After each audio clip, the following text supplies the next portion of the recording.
Hi everyone, I'm Zoe Barlow and this is my channel Unicorns and Board Games. I just wanted to make a little video today to talk to you about the UK Games Expo, which was last weekend. Games Expo is always the highlight of my year. It's the thing I look forward to all through the year, and this year didn't disappoint. It was a brilliant event. All the organisers, volunteers, the exhibitors there did such a great job in pulling together a fantastic event for everybody that went. First time I went to the UK Games Expo was back in 2015 when it used to be hosted at the Hilton. And it was a much smaller event, much fewer attendees and exhibitors that were there.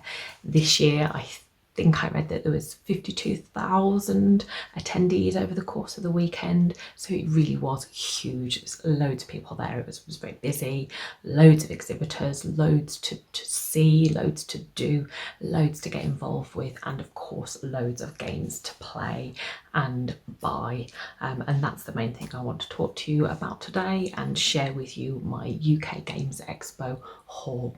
So let's have a little bit of a look at some of the goodies that I brought back with me. One of the games that I went to Expo knowing that I was looking for, you know, I had it on my shopping list, it was one that if I spotted I was definitely going to buy, was Earth. I didn't realise, but actually it was one of the games that was a little bit more difficult to get at Expo. It seemed to have sold out at pretty much everywhere on the first day. Even their own stand seemed to have very limited quantities of it, and a bit of an issue with their banner that fell down, quite disastrous on the first day. And in the evening when we were playing it, lots of people came over to the table and were like, oh wow, where did you get a copy of this? I really wanted to get this but couldn't find it anywhere. So I was very fortunate to have saw it at one of the first stands as soon as I arrived and just picked it up straight away. And as I say, we played it whilst we were there. We've played it again since coming back on one of the evenings, and so far I've really enjoyed it. It really has lived up to the hype so far, and I do see it being a game that will be in our collection for a long time and see a lot of table time as well. It's one that actually I'd like to do a review video about soon, but I would like to play it just a couple of times before doing that, just to make sure that I'm really clear on the rules and the strategy in it for playing it before I do that. So Earth. One of the big purchases of the weekend was heavy upgrading our first edition War of the Ring and getting the newest version of it, and also whilst we were on the Aries stand picking up the War of the Ring card game as well. I've actually not played either of these games, even though we had first edition of War of the Ring on our shelf for years. It's one that I've never got around to playing. I tried to learn how to play this whilst I was pregnant and really suffering with terrible morning sickness and brain fog, and really struggled and gave up. So never played it, but I just love Lord of the Rings. It's my favourite IP, so I think that it probably has the capacity to be one of, if not my actual favourite game of all time if I ever get round to playing it. From what I know about the game, mechanic wise, it's a lot of stuff that I really enjoy, as well as of course being the Lord of the Rings IP. So really looking forward to getting that one to the table, and the War of the Ring card game as well. I was lucky enough to be given a reviewer copy of Animals Gathering, and the guys at Wonderful World Games got in touch with me before the event on Instagram to ask if I would be interested, which of course I said yes to. I've not been given a reviewer copy of anything before, so that was quite novel. I've had a little play of it. the other day, but I think that it's probably better suited to being a family game, so I'd really like to give it a go and play it with my little boy before doing a proper sort of review and talking about it. What I can say so far is that it's beautiful. It's got loads of really lovely components and nice art, and it was really easy to learn, very simple rules. So Animals Gathering. Picked up an unlock game. I've already done most of the unlock games. I think it's only the very recent one and this one that I haven't done. This is the one that's based on other board games. So you've got Ticket to Ride, Pandemic, and Mysterium. Mysterium, which is the only game of the three that I've not played. I don't think that will hinder my enjoyment of this game, not playing that. I've really enjoyed all of the unlocks. There's been a couple that I found a little bit more on the easy side, but generally unlocks are, they're great. I particularly enjoyed the Star Wars one, so if you're a Star Wars fan and you like exit style games, I definitely recommend that one, and I'm sure that I'll enjoy this one as well. So that's Unlock Game Adventures. We picked up the Star Wars deck building game, which we have already played loads since buying it. It's brilliant. It was really easy to learn. It's quite quick to play. It's a 2-player game, which was the only downside whilst we were at Expo, because we went with a group of 4 initially and then a group of 3. So it was a difficult one. It was sort of something to fit in whilst one person was off doing something else and the other 2 were left. But we still managed to play loads over the weekend. It's really similar to Star Realms. So my only issue with this really was that the price point of it is it's a lot higher than Star Realms, and for what you get in it, it's not an awful lot extra to what you get in Star Realms, which is a little dinky box, sort of 15 quid, probably less, I think, and this was 35. And there's a few more little pieces. There's some like little wooden cubes and what have you, but I don't know that it's worth how much extra money it was for this than it is to something like Star Realms or Hero Realms, if you like, which I know have lots of different expansions and extra stuff you can add to it. There's a big box version that costs way more than that, but base Star Realms, there's not much more to this than there is in that, but of course it has the Star Wars IP attached to it, which is probably what you're paying for.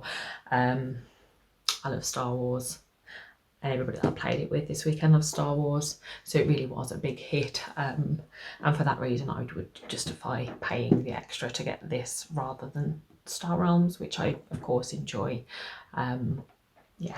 Star Wars, the deck building game. Talking about Star Wars, one of the other games that we bought this weekend, of course, obviously we picked up a copy of Star Wars Shatterpoint. This was probably like the hype game of the weekend that people were after and psyched about and looking forward to. Pretty much every stand there had a copy of this or multiple copies of this, including of course the stand that was demoing it, and had all of the minis painted and the displays out. So this, as well as the Twice the Pride squad pack that has the Magna Guards in it. This is one that my husband really wanted to pick up. It's one that he's going to paint, build, glue together, get it all ready, and then I'm just going to play it. I've not painted a miniature for an awful long time, and probably wouldn't do even nearly as good a job painting it as he would, but maybe I might be inclined to buy myself maybe the Ewoks or the Rebels, and I might have a go at painting my own ones, but the base game, these are definitely for him to paint, and it does look awesome. The artwork on the front of the box in particular, look how cool it looks. So Star Wars Shatterpoint.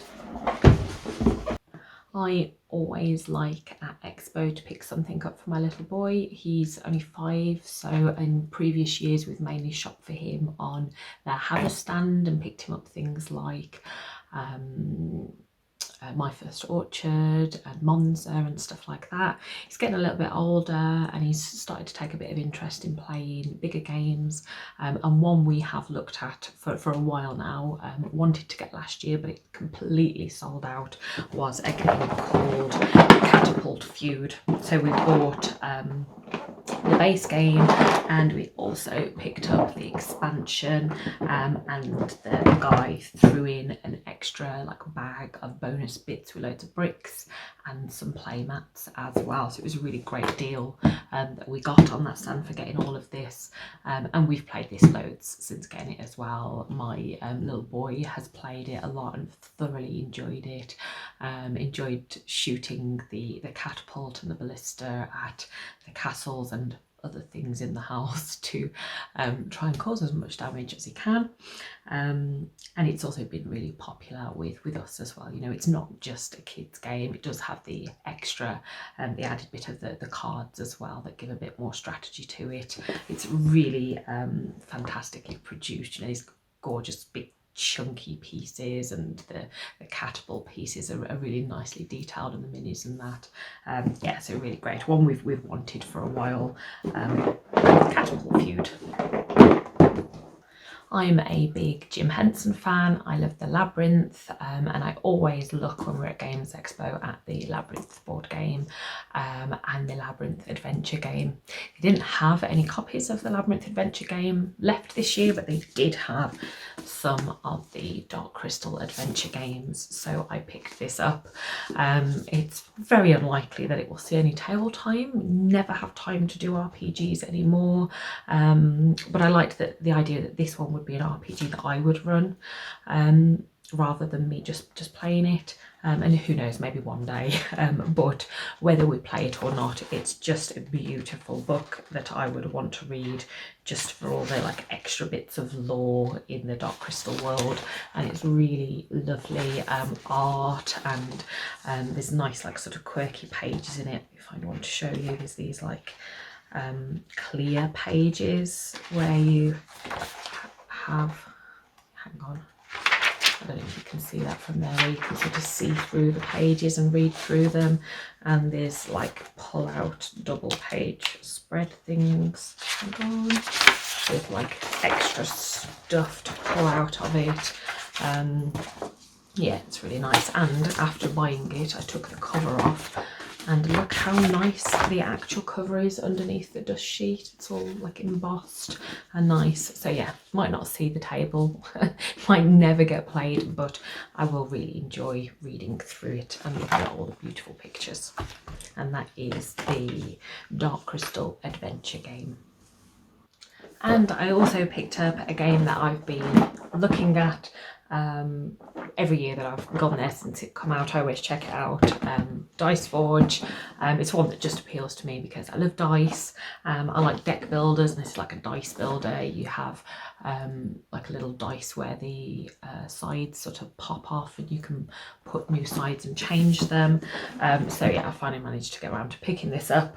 It was a little cheaper on one of the stands than I expected it to be. It's a bit of a bargain, so I bought it for myself. Weird thing about this though, since buying it and seeing as I coincidentally bought this at the same time, I have never noticed how similar the box art is for Dice Forge as is for the Dark Crystal.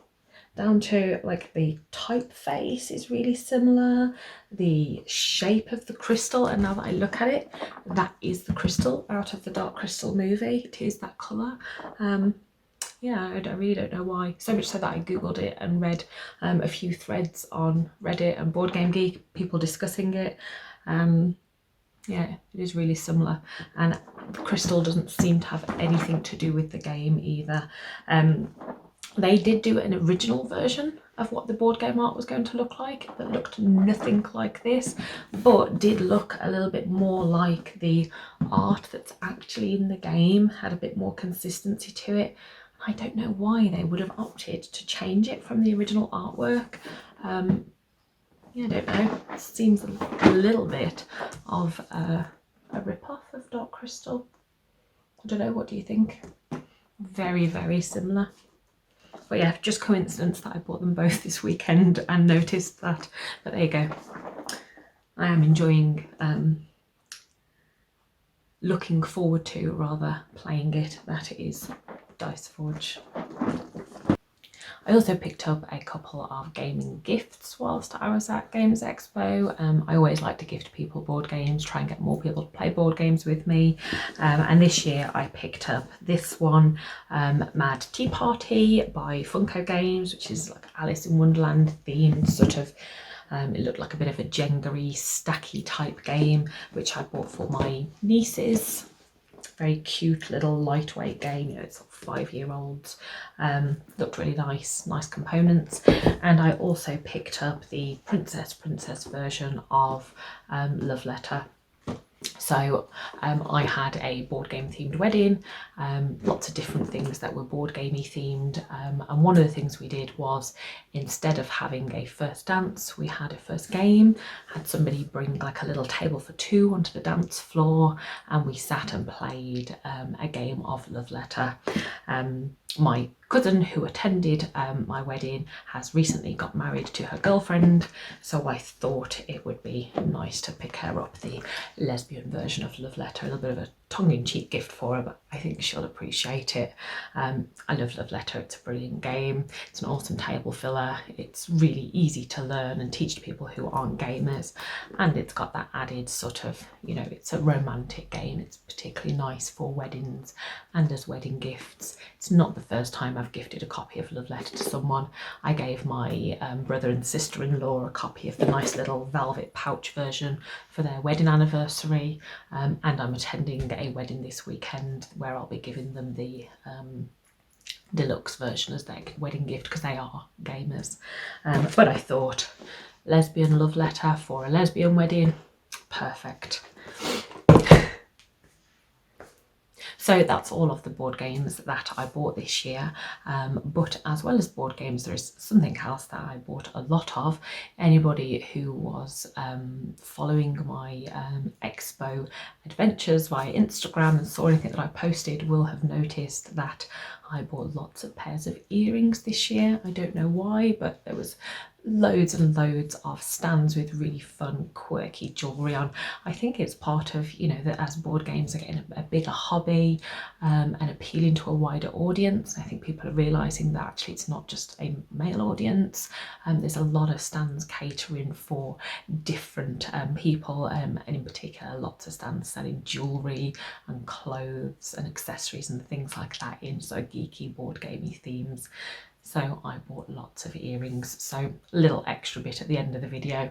Perhaps many of you watching this won't care about the earrings that I bought and just wanted to know about the board games. If that's you, maybe stop watching now, bye. But if you are interested, here's the earrings that I bought this weekend too. Firstly, from the print dungeon stand, so I think it's not the main thing that they sell really, earrings, but they had lots of earrings.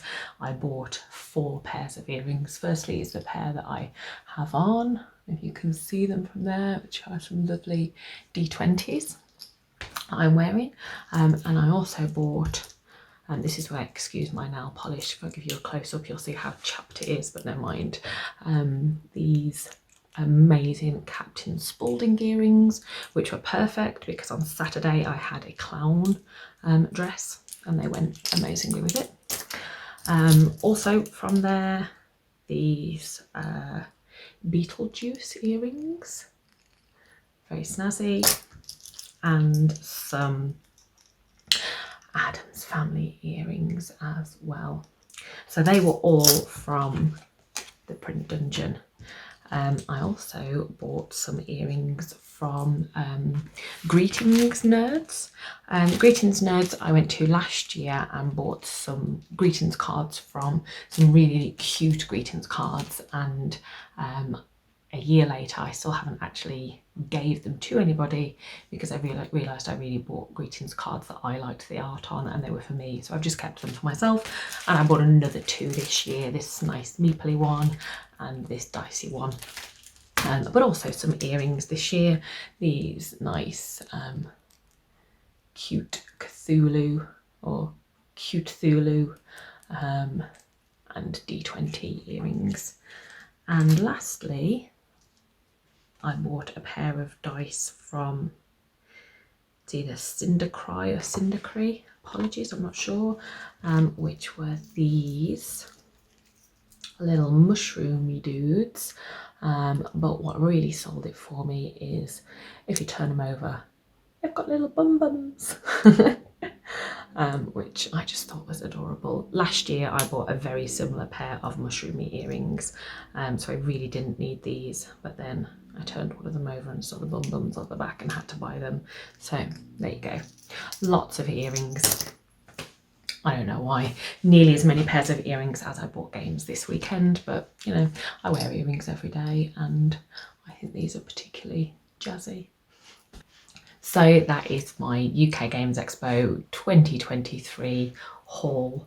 I hope you have enjoyed my video. If you haven't been to the Games Expo before and you're UK based and you enjoy board games, or do you know what, even if you're not UK based, there was loads of people I met over the weekend who had travelled from much further afield to attend. I'm really very fortunate that it's just a short train journey away to get there, but yeah, if you like board games and you're able to get to the UK this time next year, I do really recommend that you come over and attend for UKG. It's a fantastic event and I'm sure next year will be just as good but bigger and better.